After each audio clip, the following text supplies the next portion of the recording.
Pessoa que me dá carinho e amor. Pessoa que me dá luz e muita atenção. Uma pessoa que confio muito, por isso eu sempre digo que é minha melhor amiga. Eu te amo, mamãe. Feliz Dia das Mães. Oi, mãe. Feliz Dia das Mães. Você é a melhor mãe do mundo. Eu te amo. Um beijo pra você. Oi, tô aqui pra mandar um Feliz Dia das Mães pra todas, principalmente pra minha, que eu amo muito ela, e falar que ela é a melhor mãe do mundo, viu? Oi. Eu escrevi uma coisa aqui pra ela.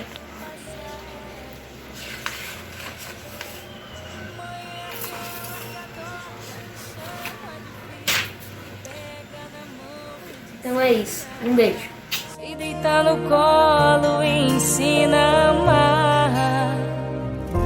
Muito obrigado, mãe. Qualquer coisa que eu diga vai ser pouco. Mamãe, eu te amo. Feliz Dia das Mães. Te amo, mãe. Vai faltar algo a mais. Quero te agradecer por me deixar nascer. Sei que você passou noites mal dormidas. Muito obrigada, mãe, por ter me dado. Eu queria dizer que eu sou a Verônica Lemes de Souza. Eu tô aqui pra falar que eu amo muito minha mamãe e que eu desejo tudo de bom pra ela, que eu não quero que ela pegue o novo coronavírus. Eu amo muito, ela é muito especial pra mim. Por isso que eu tô desejando aqui pra ela um feliz Dia das Mães. Eu queria desejar um feliz Dia das Mães à mamãe. Eu quero que ela não pegue nada desse coronavírus, que ela venha pra casa bem e que ela tenha uma ótima noite no trabalho dela. Espero que ela sempre seja essa mulher linda que ela sempre foi. E eu desejo um feliz Dia das Mães pra ela. Eu te amo, mãe! Que chama de filha, que pega na mão e te ensina a andar. Se deita no colo e... Oi, mamãe. Oi, mamãe. Você sabe que eu te amo. Você sabe que eu te amo. No fundo do meu coração, né? Nesse dia eu quero agradecer a Deus. Por você ser uma mãe muito especial. Eu te amo de montão. Beijo. Eu te amo de montão. Beijo. Olha aqui, mamãe. Isso aqui é pra você. Esse é o seu coração, né? Você mora no meu coração. Ficou lindo também? Quem que mora no seu coração, Mariana? Mamãe. Mamãe Thaís. Muito bem. Vida. Muito obrigado, mãe, por ter me dado a vida. Aqui é o José Alfredo, eu sou o tesoureiro da Igreja Presbiteriana do Brasil e quero me dirigir a você que é presbiteriano, que frequenta as nossas igrejas. Em tempo de pandemia, os nossos cultos estão praticamente não funcionando. Nós estamos nos reinventando como igreja. Mais do que nunca, a igreja na casa, estimulada entre a família, é a melhor alternativa para esses momentos. Mas há um fato que pertence à igreja, que é da igreja e que não pode ser descartado. É a manutenção do templo, é a manutenção do pastor da igreja, é a manutenção dos serviços essenciais da igreja. Então eu quero me dirigir a você que é um crente presbiteriano e quero lembrá-lo do compromisso do dízimo para com a sua igreja local. Eu lembro que o pastor depende disso, eu lembro que os colaboradores da igreja dependem disso, eu lembro que os missionários que a sua igreja ajuda precisam disso, eu lembro que os serviços essenciais que a igreja usa, tais como água, luz, telefone, mesmo que periodicamente suspensos, eles vão ser cobrados lá na frente. Então é preciso que haja isso. Então eu quero me dirigir a você, lembrar a você desse compromisso do dízimo para com a sua igreja local. Ele é importante, o seu pastor precisa disso, a sua igreja precisa disso. Eu quero deixar com você uma frase que nós temos como lema na tesouraria da Igreja Presbiteriana do Brasil. E essa frase é a seguinte: a igreja cresce na fidelidade dos justos. Seja você um justo fiel e a sua igreja haverá de crescer com pandemia ou sem pandemia para a glória de Deus. Muito obrigado. Boa noite, querido irmão e irmã. Nós estamos começando mais uma pregação nessa noite, 10 de maio de 2020. Você que está assistindo essa pregação, muito provavelmente não pode estar na igreja conosco por estar em um grupo de risco, ou talvez por ter pessoas em casa que carecem de mais cuidados e, portanto, você não pode se deslocar até a igreja para estar conosco. Há também aqueles irmãos que estão ainda receosos dessa situação que nós estamos passando e sabiamente decidem também ficar em casa. Portanto, mesmo tendo culto na igreja com algumas restrições, nós entendemos aqueles que não podem estar conosco e também não querem estar conosco ainda nesse primeiro momento, esperando um pouco mais. O fato é que nós estamos com muita saudade dos irmãos, queremos estar juntos, cultuando a Deus, louvando ao Senhor, e esperamos que esse momento passe logo, essa crise de saúde que nós estamos passando. Nós estamos orando todos os dias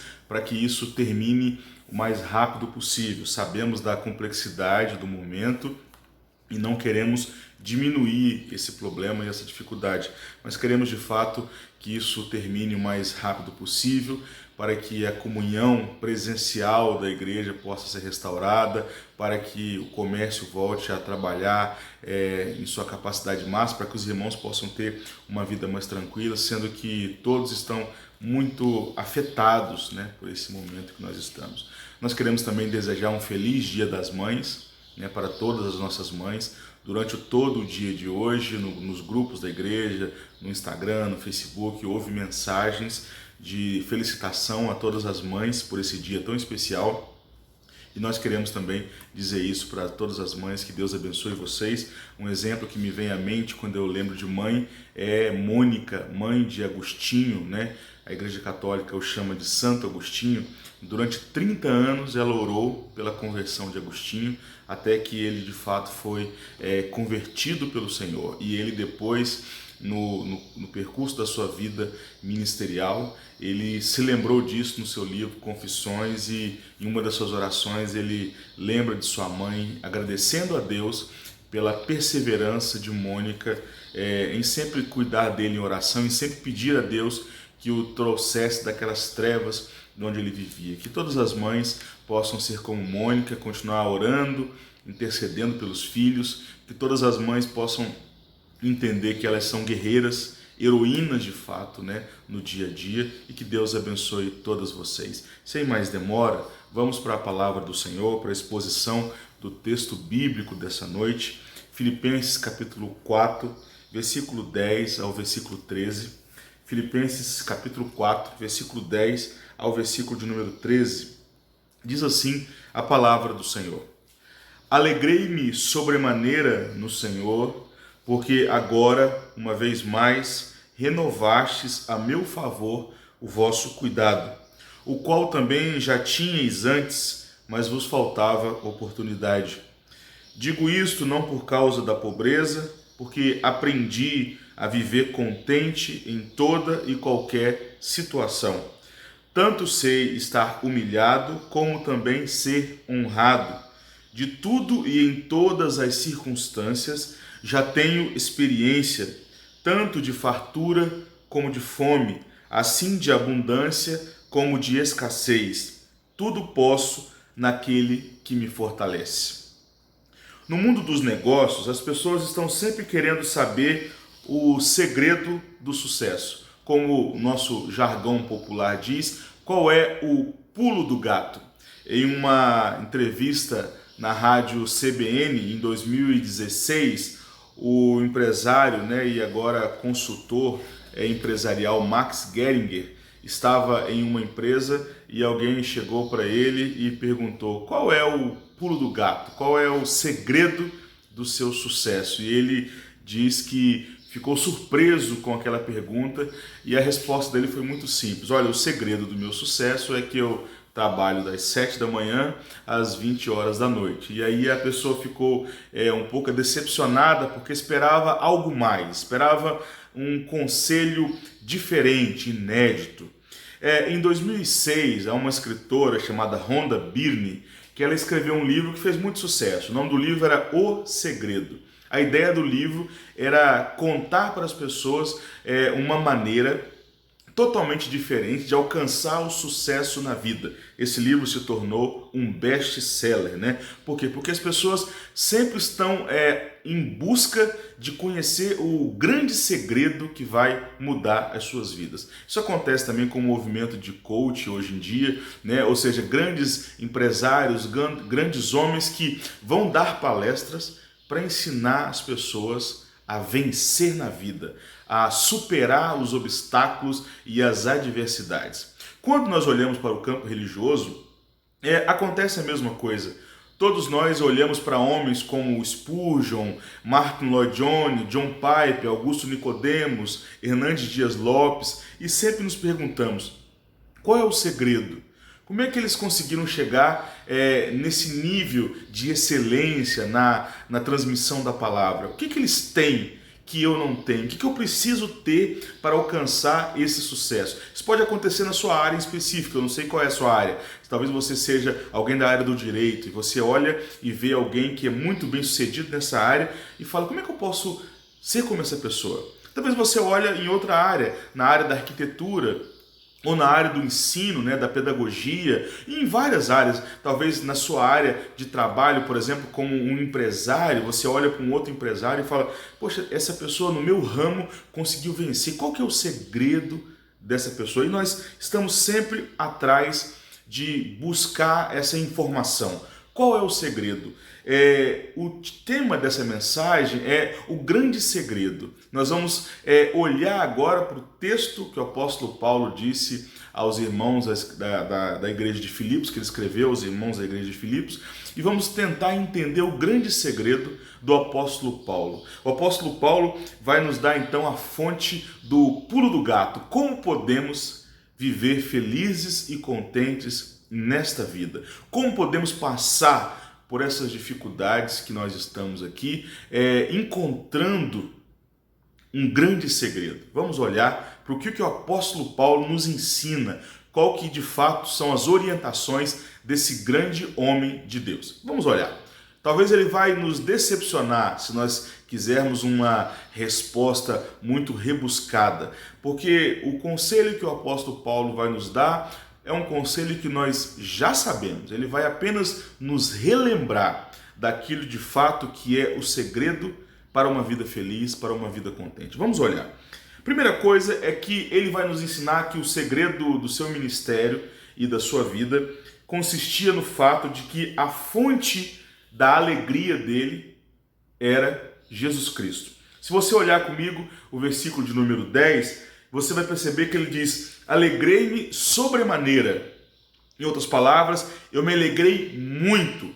Mas ele vai dizer em quem? Há uma preposição aqui que indica onde Paulo estava para se alegrar. E ele vai dizer, alegrei-me sobremaneira no Senhor.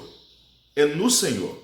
Ele vai dizer também em Filipenses capítulo 4, versículo 4, alegrai-vos. Outra vez digo, alegrai-vos. E a fonte da alegria do apóstolo Paulo sempre foi o Senhor. Paulo sempre se refere ao Senhor como sua fonte de alegria e regozijo. Em todo momento, em outras cartas, ele usa também a expressão regozijai-vos. Ele vai estar sempre dizendo, olha, a fonte da minha alegria é o Senhor. Portanto, o primeiro segredo que Paulo nos ensina nessa noite é que a fonte da verdadeira alegria se encontra em Jesus Cristo de Nazaré.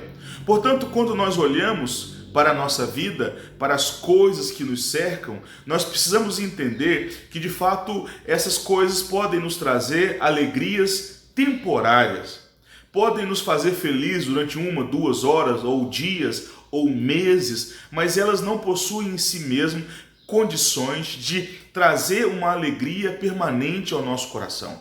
Durante todo o seu ministério, começando lá em Damasco, quando ele teve um encontro com Jesus na estrada para Damasco, indo prender os cristãos, ele teve um encontro com Jesus, depois ele fica cego, entra em Damasco, vai para uma rua chamada Direita, fica na casa de um homem chamado Judas, e Deus então contata um homem chamado Ananias e diz para Ananias: olha, vá até a casa de Judas na rua chamada Direita, porque Paulo está lá e ele está orando. Ananias, então muito preocupado, diz: Senhor, esse homem é muito perigoso.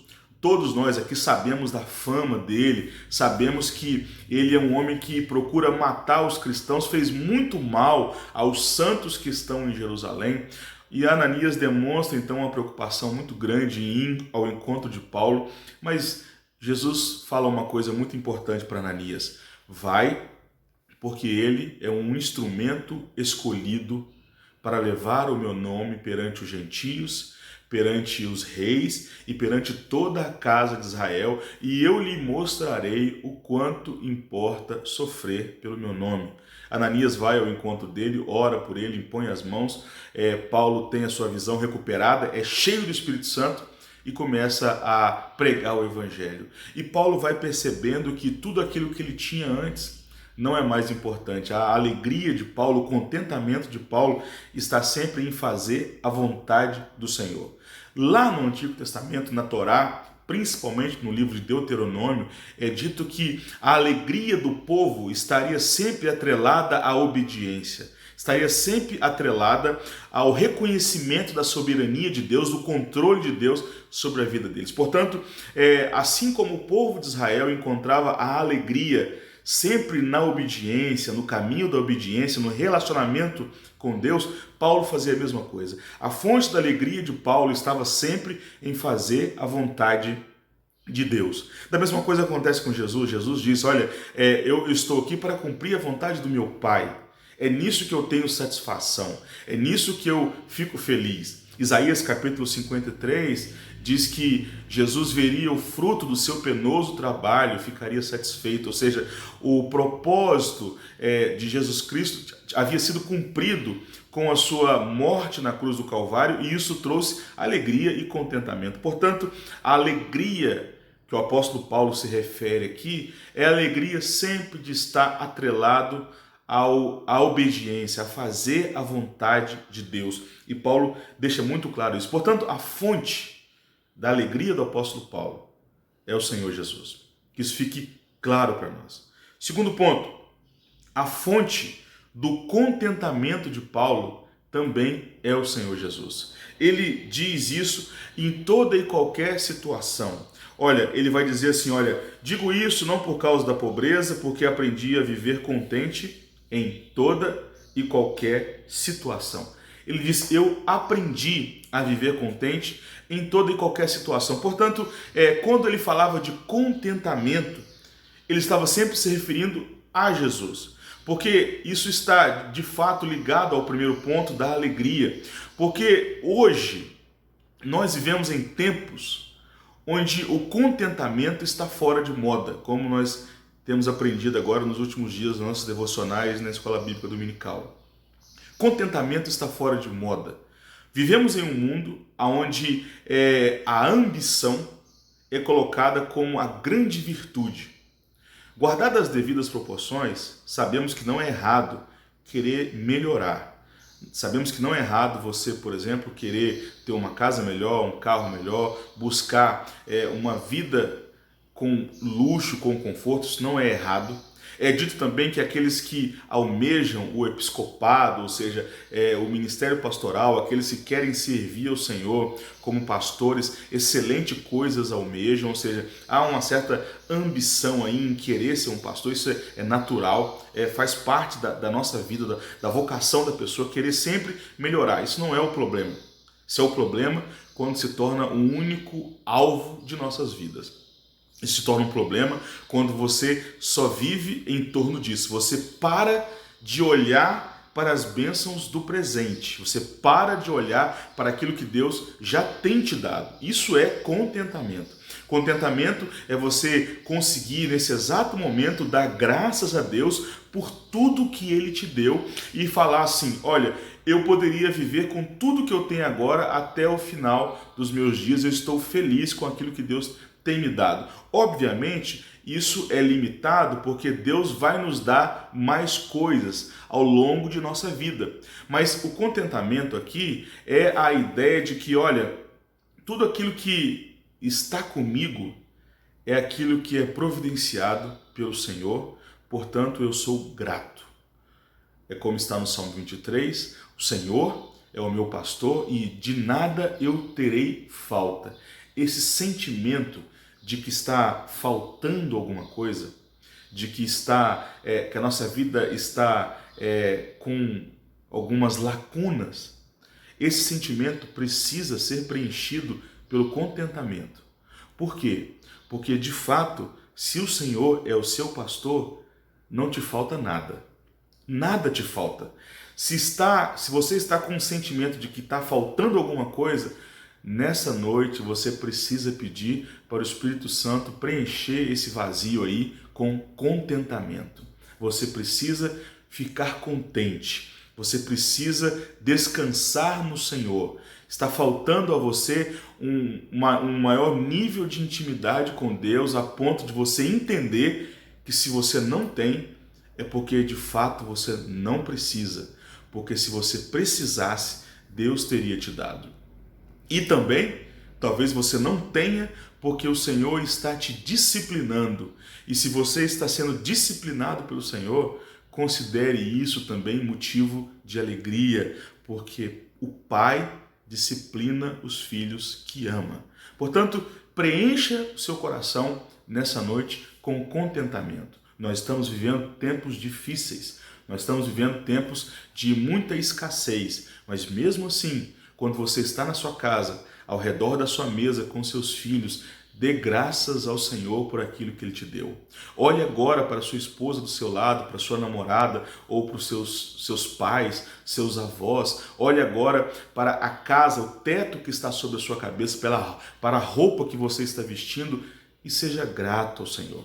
Há pessoas que estão em condições terríveis nesse exato momento, mas você está sendo cuidado pelo Senhor. E até aqueles que estão em condições terríveis, talvez estão aprendendo do Senhor, talvez estão sendo disciplinados pelo Senhor, e isso é uma coisa boa também, porque Deus disciplina aqueles que amam. E há aqueles também que estão sofrendo porque foram entregues, para os seus próprios delitos e pecados, como diz Romanos capítulo 1. Portanto, a fonte do contentamento do apóstolo Paulo também é uma pessoa, Jesus Cristo, como a fonte da alegria também.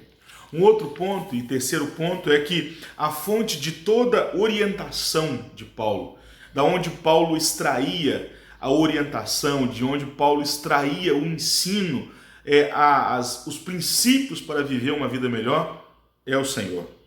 Olhe comigo o que o apóstolo Paulo diz. Vamos olhar para alguns textos e a gente vai entender por que o apóstolo Paulo vai dizer o que disse em sequência. Vamos olhar para alguns textos para nós entendermos como era a vida de Paulo e o que Paulo já passou na vida para poder dizer o que ele vai dizer em sequência, mostrando para nós qual que era a fonte da orientação dele. Vamos olhar.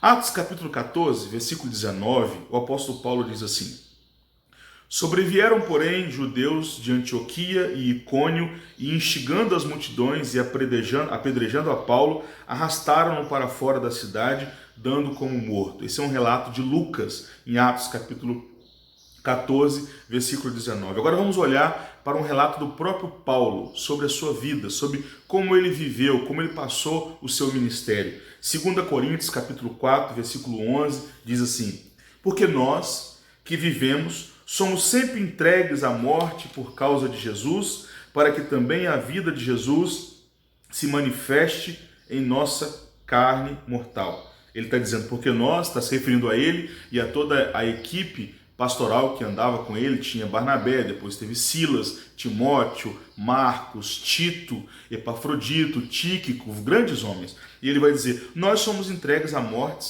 por causa de Jesus, sempre. Sempre estamos sendo entregues à morte. Olhemos agora para 2 Coríntios ainda, capítulo 6, versículo 4 e versículo 5. Pelo contrário, em tudo recomendamo-nos a nós mesmos como ministros de Deus, na muita paciência, nas aflições, nas privações, nas angústias, nos açoites, nas prisões, nos tumultos, nos trabalhos, nas vigílias e nos jejuns. Ou seja, o apóstolo Paulo tinha uma vida movimentada, nada de monotonia. Ele havia dias que estava feliz, mas havia dias que estava nas prisões, havia dia que estava em orações, em vigílias, mas havia dias que estava com angústias, em açoites, ou seja, ele não teve uma vida monótona, passou por muitas dificuldades e muitas alegrias também. Agora, um último texto, 2 Coríntios capítulo 11, versículo 27 ao 33, é o texto mais emblemático, onde Paulo mostra e narra o seu ministério. Ele diz: são ministros de Cristo? Eu ainda mais. Em trabalhos, muito mais em prisões, em açoites, sem medida, em perigos de morte, muitas vezes. 5 vezes recebi dos judeus uma quarentena de açoites menos um. Fui 3 vezes fustigado com varas, 1 vez apedrejado, em naufrágio, 3 vezes, 1 noite e 1 dia passei na voragem do mar, em jornadas muitas vezes, em perigos de rios, em perigo de salteadores, em perigos entre patrícios, em perigo entre os gentios, em perigos na cidade, em perigos no deserto, em perigos no mar, em perigo entre falsos irmãos, em trabalhos e fadigas, em vigílias muitas vezes, em fome e sede, em jejum muitas vezes, em frio e nudez. Além das coisas exteriores, ao que pesa sobre mim diariamente, a preocupação com todas as igrejas. Quem enfraquece, que eu também não enfraqueça? Quem se escandaliza, que eu não me inflame? A vida do apóstolo Paulo foi uma vida de lutas, de dificuldades.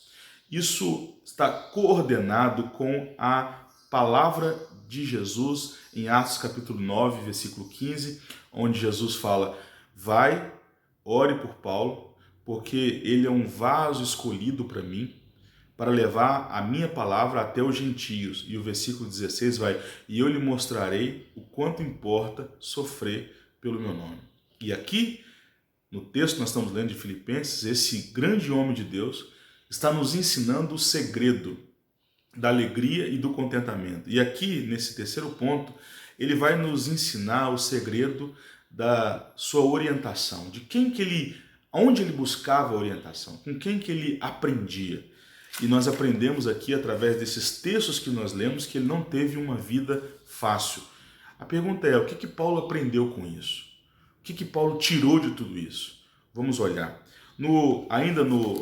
Em Filipenses capítulo 4, ele vai dizer isso para nós. Eu vou colocar isso nos pontos da forma como ele colocou. São 4 coisas que o apóstolo Paulo diz que aprendeu.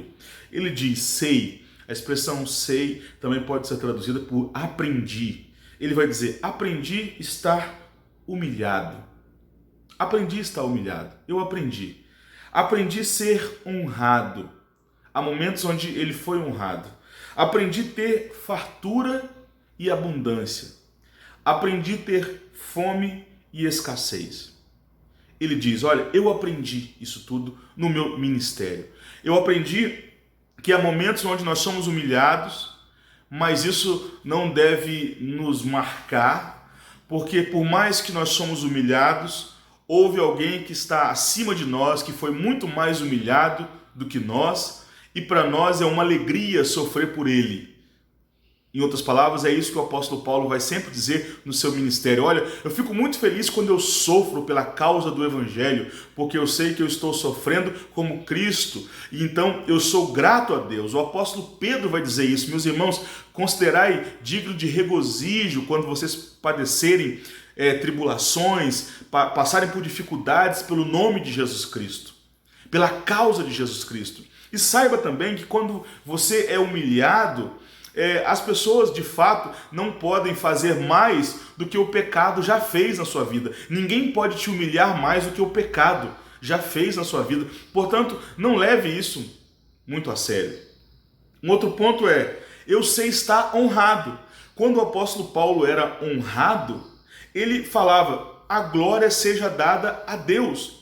Todos nós, quando somos honrados, quando somos lembrados por alguém, ou quando recebemos um elogio, devemos sempre entender a mesma coisa. Ora, alguém está me elogiando, mas eu sei quem eu sou. Eu sei do meu interior, eu sei das dificuldades que eu tenho. Eu não sou isso tudo. Eu não sou tão especial assim. Nós precisamos entender isso. Porque o perigo aqui é quando nós somos humilhados, nós caímos nas armadilhas do diabo e dizemos assim: realmente eu não valho nada. Não, não é verdade. Você é especial para o Senhor. O Senhor tem uma obra poderosa na sua vida e Paulo sabia disso. Mesmo quando ele estava humilhado, ele se lembrava do Senhor. O Senhor era a fonte dele. Mesmo quando ele estava também sendo honrado, ele também se lembrava do Senhor e lembrava que é a Deus que devemos toda a honra e toda a glória. Porque é dito no Antigo Testamento: eu sou o Senhor e a minha glória não dou a outro. Há um compositor do período barroco chamado Sebastian Bach, que compôs várias canções maravilhosas, e uma delas, chamada Jesus, a Alegria dos Homens, também é muito conhecida. E em todas as canções que ele fazia, as grandes composições dele, ele colocava no final as iniciais SDG de Soli Deo Glória. A expressão que foi muito famosa no período da Reforma é: a Deus toda a glória, somente glória a Deus. Soli Deo Glória. Ou seja, a ideia aqui é reconhecer que mesmo quando somos honrados, mesmo quando somos elogiados, a glória precisa ser remetida ao Senhor. Isso não invalida as nossas capacidades. Nós sabemos que em alguns momentos nós realizamos coisas boas e nós precisamos ficar alegres com isso também. É muito bom quando a gente recebe elogio, porque isso nos dá ânimo para continuar, mas ao mesmo tempo nós temos que colocar isso na perspectiva correta, de entender que mesmo quando somos honrados, a honra maior é do Senhor, porque nós somos pó. O apóstolo Paulo vai dizer: sei ter fartura, ou seja, sei viver num ambiente de fartura, de abundância, sei sentar numa mesa e perceber que há 10, 12 pratos diferentes, viver isso constantemente. Eu sei acordar de manhã, ter uma mesa farta, almoçar com a mesa farta, jantar com a mesa farta, olhar para a minha vida e perceber que eu tenho posses, que eu não tenho falta de nada. Talvez aqui ele esteja se remetendo ao período onde ele era um fariseu, quando ele estava perseguindo a igreja. Onde ele chegava, ele era honrado. Onde ele chegava, ele tinha condições de receber as coisas, ele podia comer as melhores comidas, ele podia estar nos melhores locais. Então aqui ele diz: eu sei ter fartura, eu sei ter abundância. Mas houve momentos também na vida dele onde ele passou por fome e escassez, onde ele foi apedrejado, onde ele foi dado como morto, onde ele teve que fugir, onde ele teve que dormir em buracos, onde ele passou por naufrágios, tendo que jogar até mesmo os alimentos do navio fora para que o navio não afundasse. Em tudo isso, o apóstolo Paulo colocava Jesus Cristo em perspectiva. Mesmo no momento de fartura, de abundância, ele olhava e falava assim: portanto, quer comais, quer bebais, ou façais qualquer outra coisa, fazei tudo para a glória de Deus. E nos momentos de dificuldade, nos momentos de fome, de escassez, ele se lembrava também das palavras do próprio Cristo para ele, que diz: a minha graça te basta, querido Paulo, a minha graça te basta. Então, o segredo que o apóstolo Paulo nos ensina aqui, o segredo do contentamento, a orientação que ele teve na vida, era sempre voltada para o Senhor. Talvez você esteja aprendendo de outras fontes que não seja Jesus. Talvez você esteja colocando a sua vida em perspectivas outras que não seja Jesus. Sempre compare a sua vida com Jesus Cristo. Sempre coloque Cristo como perspectiva para tudo o que acontece na sua vida. Não coloque outras coisas, porque você vai se decepcionar. A perspectiva correta aqui é colocar sempre Jesus. Por isso que o apóstolo Paulo aqui está dizendo: olha, eu sei, eu aprendi. Aprendi a viver em toda e qualquer situação, porque eu sempre tive Cristo como meu alvo, sempre tive Cristo como o meu modelo, como o meu paradigma. E por último, ele nos apresenta então o grande segredo. Nós já sabemos, de certa forma, no decorrer do texto fica claro, na vida do apóstolo Paulo fica claro, mas para fins retóricos ele vai dizer no versículo 13: tudo posso naquele que me fortalece.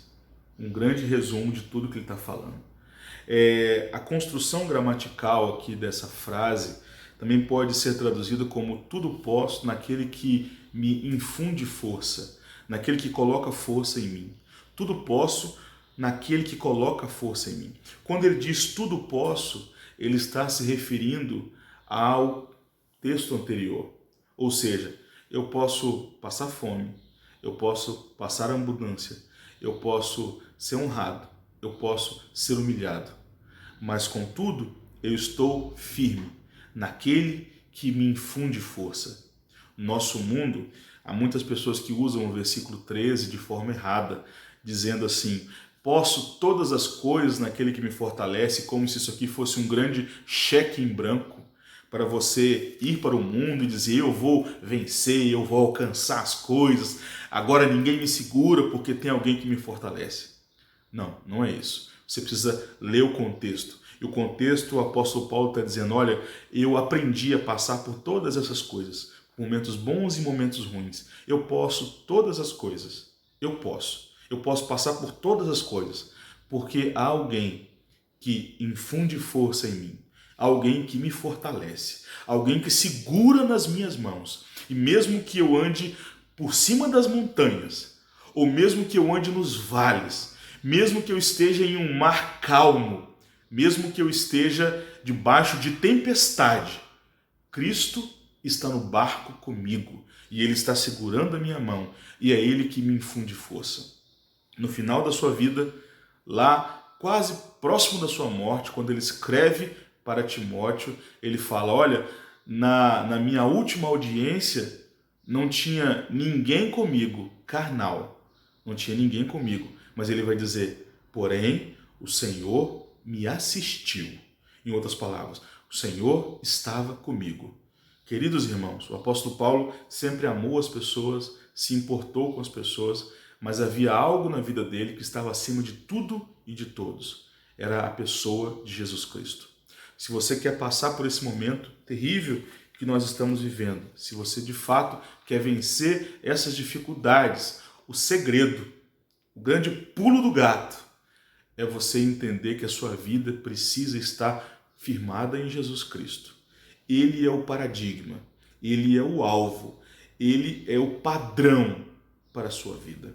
E eu quero deixar algumas aplicações para nós nesta noite. Como isso pode fazer sentido para mim?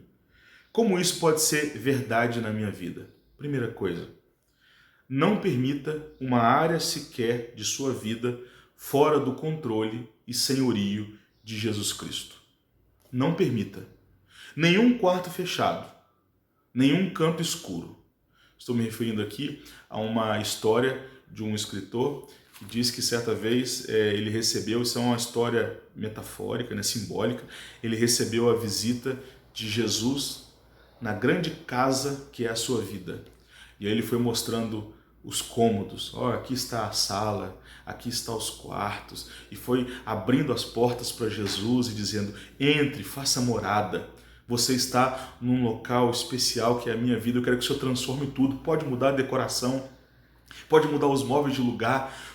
Nós cantamos e cantamos isso em muitas ocasiões: Senhor, faça morada na minha vida, Senhor, cuide de tudo que é meu, Senhor, não há nenhum espaço na minha vida que o Senhor não possa ter controle. E aí ele diz que quando Jesus estava descendo uma das escadas, Jesus olhou e viu uma portinha fechada, um cômodo fechado, e Jesus perguntou: o que tem ali dentro? Aí ele falou assim: Senhor, eu te dou o controle sobre toda essa casa, mas esse cômodo não, esse cômodo é meu. Aí estão alguns hábitos pecaminosos que eu tenho, aí estão alguns estilos de vida que eu não consigo abandonar, que são mais fortes do que eu. E aí ele diz que Jesus vira para ele e fala assim: se de fato eu sou o Senhor da sua vida, e se eu sou o dono desta casa, que é a sua vida, eu preciso tomar conta de tudo. Querido irmão, se vamos entregar a nossa vida para o Senhor, de fato, precisa ser toda. No processo de santificação, que é esse processo de entrega da nossa vida, precisa ser feito completamente. Não pode haver nenhum espaço em nossa vida onde o Senhor Jesus não possa ser Senhor. Não pode haver em nossa vida nenhuma área onde nós não podemos dar glória a Deus. Não pode haver nenhum hábito em nós da qual nós não podemos dizer louvado seja o Senhor. Não pode haver em nós nenhum tipo de comportamento da qual nós tenhamos que nos esconder. É isso que nós precisamos. Se nós de fato queremos ser como o apóstolo Paulo, ser felizes em todo momento, ter essa alegria, esse contentamento, nós precisamos entender que Jesus Cristo precisa ser Senhor sobre todas as áreas da nossa vida. Ele precisa de fato controlar a nossa vida. Segunda aplicação para nós, comece hoje mesmo a mudar seus hábitos. Entenda a sua vida como uma liturgia e ela precisa glorificar a Deus. Há um escritor chamado Jack Smith que escreveu um livro chamado Você é Aquilo que Ama.